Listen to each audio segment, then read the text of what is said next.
क्या आप जानते हैं एक क्राइम करने के लिए सबसे ज़रूरी होता है उसको करने की वजह, मोटिव। अगर मोटिव ना हो तो क्राइम कोई करेगा नहीं। लेकिन क्या हो अगर एक फ़ोन कॉल की वजह से कत्ल की ऐसी कहानी रच डालें कि पुलिस हफ्तों तक चैन की सांस ना ले पाए, और कत्ल का मोटिव भी ऐसा कि ऊपर वाले का इशारा आएगा तभी कत्ल किया जाएगा, और वो इशारा आता भी है, और वो भी दो बार। नमस्कार दोस्तों, तो क्या हाल चाल है आपके। आज हम बात करने वाले हैं नूर मोहम्मद केस के बारे में। इस कहानी की शुरुआत होती है मध्य प्रदेश के शाजापुर डिस्ट्रिक्ट से। यहीं आगर तहसील पड़ता है। इसके ही अंतर्गत आता है निपनिया बैजनाथ नामक एक गांव। बात 1 दिसंबर 2021 की है। रात में 9 बजे से 10 बजे के बीच इस गांव के कुछ लोग अपना टहल रहे थे। जब ये लोग टहलते टहलते पड़ोस में घर के पास पहुंचे तो देखा कि उस घर का मेन दरवाजा अभी भी खुला हुआ है। आमतौर पर गांव जैसे इलाकों में सूरज ढलने के बाद सभी लोग अपने अपने घरों में कैद हो जाते हैं, सो जाते हैं। लेकिन इस घर का मेन दरवाजा अभी भी इतनी रात में खुला हुआ था। टहलने वालों को लगा कि घर में कुछ हुआ तो नहीं है। अभी लोग दरवाजे के पास जाते हैं। जब ये वहां पर पहुंचे तो देखा कि दरवाजे के बिल्कुल करीब घर के अंदर ही एक शख्स जमीन पर पड़े हुए हैं। उनके शरीर से रक्त प्रवाहित हो रहा है, गले से रक्त प्रवाहित हो रहा है। ये देखकर गांव वालों की हालत खराब हो गई। फौरन इन्होंने पुलिस को कॉल कर दिया। नजदीकी थाने से पुलिस की एक टीम चंद मिनटों में निपनिया बैजनाथ गांव पहुंची। गांव में अभी तक पूरा शोर मच चुका था कि एक घर में एक आदमी का शव मिला है। पुलिस फॉरेंसिक एक्सपर्ट्स को भी बुलाती है। यहाँ ये लोग सारे टेक्निकल एविडेंसेस जुटाने, क्राइम सीन को देखने, उसकी तस्वीरें लेने में लग गए। इस घर के आस पड़ोस के लोगों से पुलिस ने बात किया, आखिर ये घर किसका है। उन्होंने बताया नूर मोहम्मद, और ये शव नूर मोहम्मद का ही है। पुलिस ने शव को पोस्टमार्टम के लिए हॉस्पिटल भेज दिया। इस 1 दिसंबर की रात में नूर मोहम्मद अपने घर में बिल्कुल अकेले था। इसके सभी परिवार के लोग, बीवी बच्चे, नानी के घर एक फंक्शन में गए हुए थे। 2 दिसंबर की सुबह होते होते गांव के लोगों ने नूर मोहम्मद के परिजनों को कॉल कर दिया और जल्द से जल्द घर आने को कहा। नूर मोहम्मद की पत्नी का नाम था रानी और इनके 4 बच्चे थे। साथ में बाकी रिश्तेदार भी घर पर आने शुरू हो गए। घर में सबका रोना पीटना भी शुरू हो चुका था। अब नूर मोहम्मद का पोस्टमार्टम होता है। इसमें सामने आया कि इनके गले पर किसी तेजधार चाकू से वार किया गया है।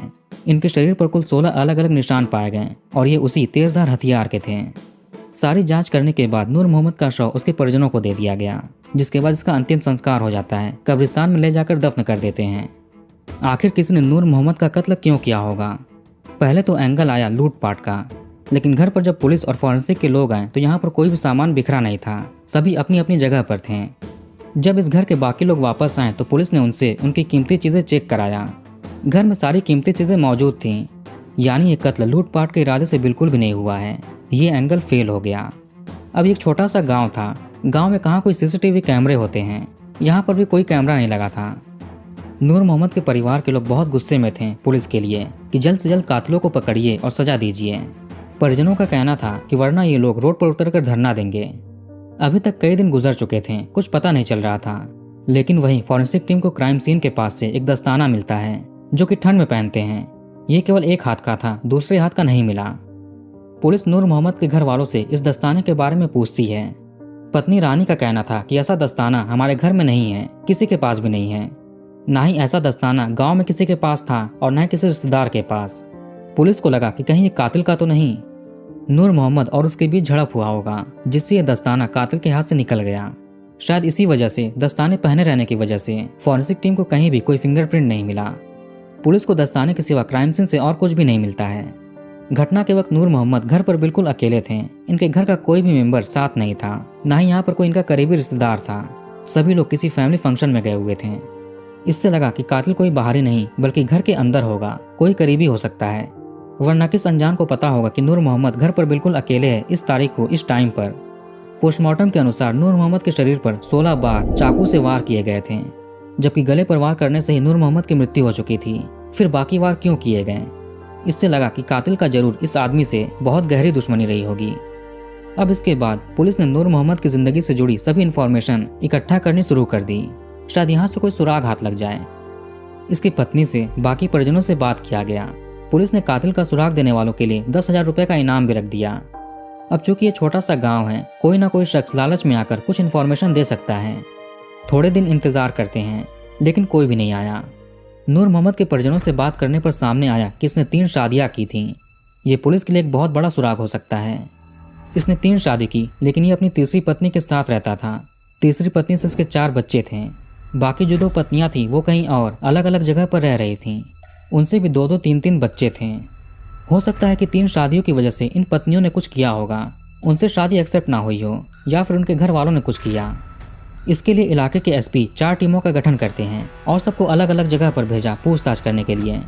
एक टीम को नूर मोहम्मद की कॉल डिटेल्स निकालने का काम सौंपा और बाकी 3 टीम तीनों बीवियों के घर पर पहुंची। पता चला कि नूर मोहम्मद ने अपनी कोई भी शादी ऐसे बिना बताए धोखे से नहीं की थी, बल्कि इस बारे में सबको पता था। सभी बीवियां एक दूसरे को जानती थीं। बीवियों की तरफ से नूर मोहम्मद के लिए कोई भी नफरत नहीं दिखा। अब ये वाला सुराग भी फेल हो जाता है। ये पुलिस की टीमें उन बीवियों के मायके में उनके पड़ोसियों से भी बातचीत करती है। उनसे इस परिवार के बारे में पूछा जाता है कि ये कैसे लोग हैं, स्वभाव कैसा है, उनकी फैमिली डिटेल्स क्या हैं, वगैरह वगैरह। मतलब कोई भी चीज़ छूटनी नहीं चाहिए। एसपी की तरफ से ये आदेश था। ऐसे ही करते करते पुलिस को एक सुराग हाथ लगा। नूर मोहम्मद की तीसरी पत्नी थी रानी। उसके मायके गंगापुर में जाकर पूछताछ हुई। उसके घर वालों से तो कुछ खास चीज़ें नहीं पता चली, लेकिन उसके पड़ोसियों से सामने आया कि शादी से पहले रानी का इसी गांव में रहने वाले शाहरुख नाम के लड़के से प्यार व्यार का चक्कर चल रहा था। बस क्या था, पुलिस ने इसकी भी इंफॉर्मेशन निकालनी शुरू कर दी। शाहरुख का पता करते हैं, वो मिलता भी है। इसका कहना था कि रानी की शादी के बाद इसका उससे कोई संबंध नहीं है। उसके बाद से ये उससे मिला भी नहीं। जांच करने के बाद ये चीज़ सही भी निकलती है। ये वाला सुराग भी फेल हो गया। नूर मोहम्मद एक बिजनेसमैन था, कहीं कहीं पर है कि ये ट्रक ड्राइवर था। एक बार क्या हुआ कि किसी ने इसके काम की वजह से पुलिस में कुछ शिकायत दर्ज करवा दी, जिसके बाद ये कुछ दिनों के लिए जेल में चला जाता है। हो सकता है कि उस शिकायत करने वाले आदमी से नूर मोहम्मद का कुछ झगड़ा हो गया होगा, फिर उसी आदमी ने ही नूर मोहम्मद का कत्ल करवा दिया। पुलिस ने अपने सारे घोड़े खोल दिए, उसका भी पता लगाया गया, पर यह वाला सुराग भी फेल हो जाता है। दिन हफ्तों में बीत रहे थे, कुछ पता नहीं चल रहा था। पुलिस ने 50 से भी ज्यादा लोगों को उठाकर पूछताछ की, जिनसे भी नूर मोहम्मद का पास में झगड़ा हुआ था या बहस हुई थी, ऐसी चीजें। इन लोगों से भी कुछ खास पता नहीं चला। नूर मोहम्मद की कॉल डिटेल्स में मिला कि इसने पिछले कुछ महीनों में करीब 30 बार 100 नंबर पर डायल किए थे, जो कि पुलिस का हेल्पलाइन नंबर है। आखिर इस आदमी ने ऐसा क्यों किया? जो भी कॉल्स पुलिस के पास आते हैं वो रिकॉर्ड भी होते हैं। पुलिस ने टाइमिंग के हिसाब से इसकी भी सारी डिटेल्स निकाली। आखिर नूर मोहम्मद 100 नंबर पर डायल क्यों करता था? कभी ये काफ़ी देर तक बात करता था, कभी तुरंत ही कॉल करने के बाद कट कर देता था। इसमें पता चला कि जब कोई पुलिस वाला फ़ोन उठाता तो ये आदमी कॉल कट कर देता, लेकिन जब कोई पुलिस वाली उठाती तो ये उससे बात करने की कोशिश करता, इधर उधर की बातें करता, मस्करी करता। पुलिस को नूर मोहम्मद के कैरेक्टर पर भी शक होने लगा कि ये हमेशा लड़कियों के, औरतों के पीछे पड़ा रहता है। कहीं इसी वजह से तो नहीं किसी ने कुछ कर दिया। जिन महिला पुलिस कर्मियों से नूर ने बात की थी, उनसे पुलिस जाकर पूछताछ करती है, पर वहां से भी कुछ हाथ नहीं लगा। हर सुराग में ही पुलिस को निराशा मिल रही थी। किसी भी टेक्निकल जांच में कोई क्लू नहीं मिला। सीसीटीवी तो था नहीं। कॉल डिटेल्स में भी वो 30 बार 100 नंबर पर कॉल करने के अलावा किसी और नंबर पर शक नहीं गया। नूर के फोन में सभी नंबर्स इसके रिश्तेदारों के ही थे। अब पुलिस ने सोचा कि इतनी दूर तक आ गए हैं, कुछ मिल नहीं रहा है, कहीं कुछ छूट तो नहीं गया, क्यों ना वापस से यू टर्न लिया जाए, फिर से सारी जांच किया जाए। इन्हें लग रहा था कि कुछ तो इनसे छूट रहा है। अभी तक 15 से 20 दिन बीत चुके थे। दुश्मनी के एंगल में जितने भी लोग दिखाई दिए, जिससे नूर के पास में झगड़े हुए हों या कुछ और चीजें हुई हों, सबको ग्रिल किया गया था, पर कुछ भी हाथ नहीं लगा। पुलिस ने अब फिर से नूर के रिश्तेदारों से बातचीत करना शुरू कर दिया। इस बार देखा जाता है कि नूर के अंतिम सफर में कितने लोग साथ थे, कितने लोग आए थे और कितने लोग नहीं। जो लोग नहीं आए उनके ना आने की वजह क्या थी? बहुत सारे लोग अंतिम विदाई के लिए घर पर आए थे और जो लोग घर पर नहीं आ पाए वो कब्रिस्तान में देखने गए। नूर मोहम्मद के घर पर लगभग सभी लोग शोक जताने के लिए आए थे। उसमें वो तीनों बीवियां, उनके बच्चे, उनके मायके के लोग, सभी लोग आए थे। लेकिन जो लोग नहीं आए, पुलिस ने रिश्तेदारों से उनके बारे में पूछा। अब इस कठिन समय में कौन इतना याद रखता है कि कौन आया है और कौन नहीं? ये बहुत मुश्किल था सभी लोगों का पता करना। लेकिन जिसका भी पता चलता, पुलिस उनके पास जाती, उनसे पूछताछ करती, उनसे पूछते कि आप जनाजे में क्यों नहीं आए, ना आने की वजह क्या थी, उसके सबूत दिखाइए। पुलिस को इतना तो यकीन हो चुका था कि कत्ल में नूर का कोई जानने वाला ही शामिल है। इसकी पत्नी रानी पर भी शक किया गया, लेकिन घटना के दौरान वो अपने मायके गंगापुर में थी। यही नहीं, सभी के सभी लोग वही गए थे। अब पुलिस ने यह भी जानने की कोशिश की कि आखिर गंगापुर में किस तरह का फंक्शन था। पता चला कि रानी की छोटी बहन या नूर की साली जरीन खान का गोद भराई था। जरीन खान के पति का नाम था सुहेल पठान। जरीन और सुहेल की शादी नवंबर 2020 में हुई थी। सुहेल पठान भी उन लोगों में से था जो कि नूर मोहम्मद की मैयत में नहीं गया। अब जब सुहेल के बारे में ऐसा पता चला तो पुलिस इससे बात करती है। सुहेल अपनी प्रॉब्लम्स गिनाने लगा कि इन वजहों से ये नहीं जा पाया, वरना ये जरूर जाता। सुहेल का घर बरोड में था और नूर मोहम्मद का घर निपनिया बैजनाथ। इनके घर के बीच की दूरी लगभग 30 किलोमीटर थी। जाने में ज़्यादा से ज़्यादा 40 मिनट लगते हैं। सुहेल ना तो वहां पर गया था और ना ही अपनी पत्नी की बहन यानी रानी को कॉल किया, जो कि उसके पति का कत्ल हुआ है। पुलिस ने चुपचाप सुहेल और नूर मोहम्मद के रिश्तों को देखना शुरू किया। आखिर इनके रिश्ते कैसे हैं? पर इनके रिश्तों में कुछ भी खटास नहीं दिखता है, ठीक ठाक संबंध थे। सुहेल भी खुद बताता है कि इनमें ज्यादा बातचीत नहीं होती थी, फिर इसकी उससे दुश्मनी कैसे हो सकती है? आखिर ये उनका कत्ल क्यों करेगा? सारी बातचीत करने के बाद पुलिस ने सुहेल को भी छोड़ दिया, लेकिन इसके लिए पुलिस के मन में कुछ डाउट शुरू हो गए थे, क्योंकि कुछ सवालों के जवाब ये संतुष्टि भरे नहीं दे पाया था। बाकी जितने भी लोग थे जो नहीं आए थे, उन्होंने कैसे न कैसे करके नूर के घर पर कांटेक्ट किया। उस वक्त नहीं आ पाए तो बाद में आ गए, लेकिन सुहेल ने ऐसा कुछ भी नहीं किया था। वैसे सुहेल और नूर मोहम्मद रिश्ते में एक दूसरे के साढ़ू लगते हैं। ये भी जानकारी मिली कि नूर मोहम्मद 2021 से पहले अपने ससुराल गंगापुर में रह रहा था। 3-3.5 साल तक ये वहीं पर रहता है, घर जमाई बनकर। फिर वापस ये अपने असली घर निपनिया बैजनाथ आ गया अपने परिवार को लेकर। 30 नवंबर यानी कत्ल के एक दिन पहले नूर की पत्नी रानी अपने बच्चों को लेकर अपने मायके चली गई, बहन की गोद भराई के फंक्शन के लिए। इसने नूर मोहम्मद से भी चलने को पूछा, लेकिन नूर मना कर देता है। अब आखिर इसने ऐसा क्यों किया? पत्नी रानी के अनुसार ऐसा कुछ दिक्कत भी नहीं था लाइफ में, और नूर घर पर भी उस टाइम खाली बैठा हुआ था, कोई काम नहीं था। वो चाहता तो अपने ससुराल गंगापुर चल सकता था, लेकिन वो नहीं गया। रानी को वजह नहीं पता चली कि पति क्यों नहीं गए। इसका जवाब तो नूर ही दे सकता था, जो कि अब इस दुनिया में नहीं है। एक बार ससुराल से घर आने के बाद कभी भी नूर दोबारा ससुराल नहीं गया, ना ही अपनी पत्नी को वहां पर छोड़ने और ले जाने तक गया। जिनके घर में ये 3-3.5 साल तक रहा, वहां के लोगों से इसकी अच्छी बॉन्डिंग हो गई होगी, फिर इसने उनसे दूरी क्यों बना ली? पुलिस ने वापस नूर के ससुराल गंगापुर जाकर उसके सास ससुर और बाकी लोगों से बात की। इन्हें भी कोई आइडिया नहीं था कि नूर मोहम्मद ऐसा क्यों कर रहा है। जब से जरीन की शादी हुई तब से ही उसने घर आना छोड़ दिया। घर वालों के इस लाइन से पुलिस के मन में कुछ खटकना शुरू हो जाता है। सुहेल को दोबारा से पुलिस ने थाने बुलाया। सुहेल के अलावा पुलिस को किसी और पर शक नहीं था, इसलिए इसे दोबारा से पुलिस स्टेशन बुलाया जाता है। इससे बात की जाती है। इस बार इसको ऐसा ही कहते हैं कि देखो, हमें सच बता दो, क्योंकि तुम्हारे खिलाफ हमें सब कुछ पता चल चुका है। अगर हमने बताया तो कड़ी से कड़ी सजा मिलेगी कोर्ट से। पुलिस सुहेल के दिमाग से खेल रही थी। इन्होंने ऐसे ही हवा में बात की। ये सब सुनकर सुहेल घबराने लगता है, इसको पसीने छूटने लगे। बस क्या था, पुलिस भी अपने तजुर्बे से समझ गई कि नूर के कत्ल के पीछे सुहेल का जरूर कुछ न कुछ कनेक्शन है। थोड़ी सख्ती दिखाने के बाद ये टूट जाता है। इसने मान लिया कि हाँ, यही है नूर मोहम्मद के कत्ल के पीछे। नवंबर 2020 में सुहेल की जरीन खान से शादी हुई थी, और इस शादी वाले दिन से ही अपना मन बना लिया था कि ये नूर मोहम्मद, जो कि इसका साढ़ू बन चुका है, उसका कत्ल करेगा। पर इसने ऐसा क्यों किया, और वो भी अपने शादी वाले दिन से ही? वजह क्या होगी? सुहेल सारी चीजें पुलिस को बताता है। इसके बाद पुलिस सुहेल की पत्नी और नूर की साली जरीन से भी पूछताछ करती है। बात कुछ यूँ थी कि नूर मोहम्मद ने दूसरी शादी के बाद जब कुछ साल बीत गए तो किसी फंक्शन के दौरान इसकी रानी से मुलाकात होती है। ये उससे बात करता है। दोनों ही पक्षों के बड़े बुजुर्गों की सहमति से इनकी शादी हो जाती है। ये नूर मोहम्मद की तीसरी शादी थी। इस शादी से ना तो पहली पत्नी को कोई एतराज था और ना ही दूसरी पत्नी को। शादी के बाद नूर मोहम्मद रानी के ही मायके में यानी गंगापुर में घर जमाई बनकर रहने लगा। इस घर में रानी की छोटी बहन भी थी, जरीन खान, जो कि नूर की साली हो गई। इसको अपनी साली से ही प्यार हो जाता है। जरीन भी इसको पसंद करने लगी। अब इसके बाद इनमें भी नजदीकी संबंध हो जाते हैं। धीरे धीरे वक्त गुजरता गया। रानी को 4 बच्चे हो चुके थे। इधर जरीन की भी शादी की उम्र होने लगी। इसके घर वालों को भनक तक नहीं था कि इनके जमाई और छोटी बेटी में कुछ रिश्ते बन चुके हैं, उनका अफेयर चल रहा है। घर वालों ने बड़ौर में लड़का देखा जो सुहेल पठान था। फिर आपसी सहमति से जरीन और सुहेल का निकाह हो जाता है। सुहेल की किसी चीज की दुकान थी, ये ठीक ठाक कमाता भी था।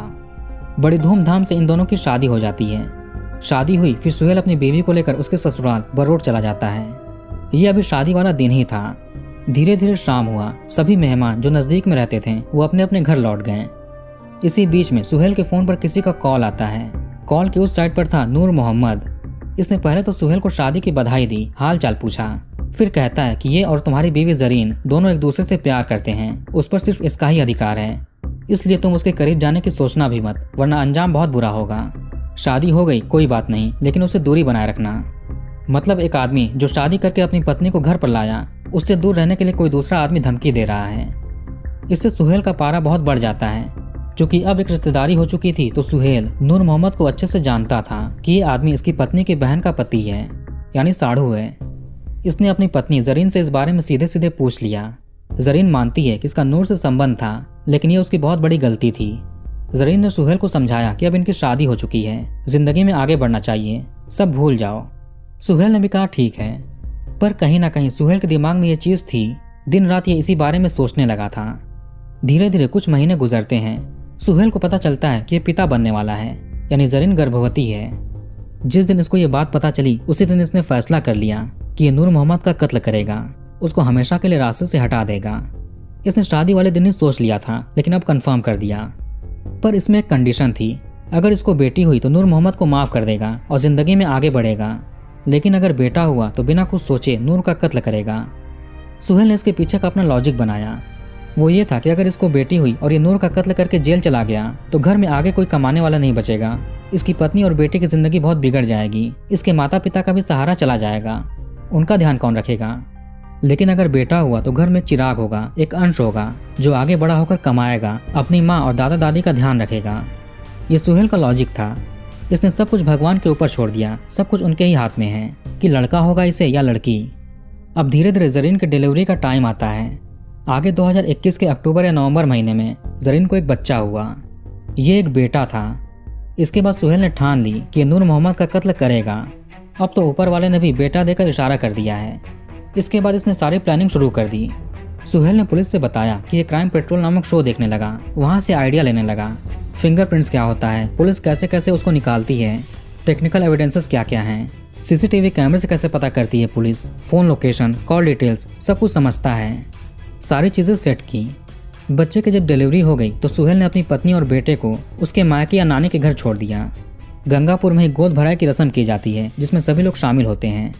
सुहेल ने सोचा कि इसमें नूर मोहम्मद भी आएगा ही, यहीं पर मौका देकर उसका काम तमाम कर देंगे। अब 1 दिसंबर की तारीख आई, गोद भराई की रस्म होती है। सुहेल को पता चला कि नूर मोहम्मद यहाँ पर नहीं आया है। पहले तो ये निराश होता है, फिर इसको समझ आया कि उसके सभी घर वाले तो यहाँ पर आए हुए हैं, यानी वो घर पर अकेले होगा। ये और भी अच्छा मौका है, ये भी शायद ऊपर वाले का इशारा है। उधर चूंकि नूर मोहम्मद जरीन से प्यार करता था, इसलिए जब उसकी शादी हो गई तो ये अपना ससुराल छोड़कर अपने असली घर आ गया और दोबारा ससुराल जाना बंद कर दिया। इसी वजह से ये गोद भराई की रस्म में भी नहीं गया। अब जिससे प्यार करता था उसका बेटा हो गया तो कोई उसके फंक्शन में क्यों जाएगा। फंक्शन पूरा होने के बाद सुहेल ने अपनी पत्नी से बोला कि मैं घर जा रहा हूँ, कुछ काम है वहाँ पर। इसके बाद सुहेल बरोड चला गया। इसने सारी प्लानिंग कर रखी थी। ये अपने मौसेरे भाई जफर पठान को भी प्लान में शामिल करता है। निपनिया बैजनाथ गांव जाने से पहले सुहेल ने अपना और जफर का फोन स्विच ऑफ कर दिया ताकि पुलिस आगे चलकर इनकी लोकेशन न निकाल पाए। गांव में कैमरे भी नहीं लगे होते हैं, रात को लोग जल्दी भी सो जाते हैं। रात में 9 बजे सुहेल और जफर एक बाइक से नूर मोहम्मद के घर पर पहुंचे। वो सो रहा था। दरवाज़ा खटखटाया गया। नूर दरवाज़ा खोलता है। नूर ने अपने साड़ू सुहेल को देखा और पहचान जाता है। ये खुशी से उसे घर के अंदर बुलाया। सुहेल और जफर अंदर आते हैं। सुहेल ने उसी दरवाजे के पास नूर के ऊपर एक बड़े तेजधार चाकू से हमला कर दिया। नूर कुछ सोच समझ नहीं पाया। गले पर चाकू चलाया गया, फिर कई बार वार करते हैं। लगा कि इसकी मृत्यु हो चुकी है, फिर उसके बाद यहाँ से निकल गए। रास्ते में पुलिया पड़ता था, पुलिया से नीचे चाकू फेंक दिया गया। जो कपड़े इन्होंने कत्ल के समय पहने हुए थे वो सुहेल अपनी दुकान के पास आकर सामने जला देता है ताकि ऐसा लगे कि अपनी दुकान के कूड़े और कचरे जला रहा है। पुलिस ने ये सारी घटना सुनी। जफर पठान को भी अरेस्ट कर लिया जाता है। 24 दिसंबर 2021 तक पुलिस ने इनको ऑफिशियली अरेस्ट कर लिया। फिर इनकी निशानदेही पर वो चाकू, जले हुए कपड़ों के अंश, वो बाइक, सब कुछ बरामद कर लिया गया। 25 दिसंबर तक पुलिस ने नूर मोहम्मद के कत्ल की सारी कहानी मीडिया के सामने बता दी। निपनिया बैजनाथ गांव के लोगों ने इससे खुश होकर पुलिस के ऊपर फूल भी बरसाए थे। बेटे को पैदा हुए अभी महीने भर भी नहीं हुए कि उसका बाप यानी सुहेल जेल चला गया। जफर पठान भी जेल में कैद है। इनके ऊपर कानूनी कार्रवाई चल रही है। तो कहानी को यहीं पर खत्म करते हैं और कमेंट करके बताइए कि वीडियो आपको कैसा लगा। इस वीडियो को लाइक और शेयर जरूर करिए और हमारे चैनल को सब्सक्राइब करके बेल आइकन ऑन कर लीजिए। मिलते हैं नेक्स्ट वीडियो में। धन्यवाद।